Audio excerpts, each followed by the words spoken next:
Only. I don't have a particular ask of the leader today per se. What I do have is a job of work set out for myself and hopefully for other colleagues as well. I want to talk briefly, Leader, about reconciliation within the context of competing narratives, particularly as we continue to navigate our way through these most crucial years of the decade of centenaries as they've become known. And I think back to the example that hopefully was set in Belfast City Hall, where councillors there invested £3.5 million into a permanent exhibition telling and reflecting the competing narratives and experiences of our collective pasts.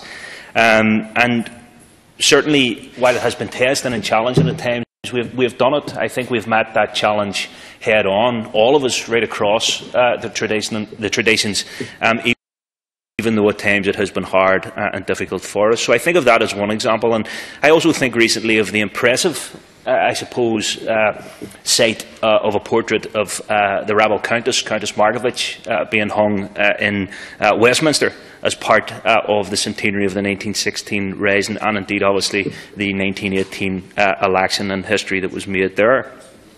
In this building too, we reflect people in equal stature from a pro-treaty and an anti-treaty perspective, and we don't shy away from that. And I think that's important. And obviously, as we head further into the decade of centenaries, will all of us have to think of how we challenge ourselves and challenge each other to respectfully engage with our past, to learn from it, and build for a better future for all of us. So it struck me today, Leader, and this is the piece of work for me that I'm certainly going to undertake as a Belfast man, that today in 1981, Kieran Doherty was elected TD for Cavan and Monaghan. Kieran Doherty was an anti-H Bloc Armagh candidate.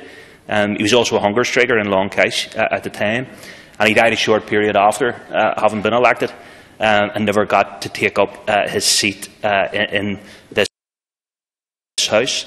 And certainly I think now, navigating again through our challenging and at times contesting and competing narratives of our past, we reflect on how we also might reflect Kieran and his experience and his community and indeed his constituency of that time, who hold him in the highest regard as we do in Belfast as well, how we might reflect him and his loss and his sacrifice in this building alongside people who sacrificed in a similar vein.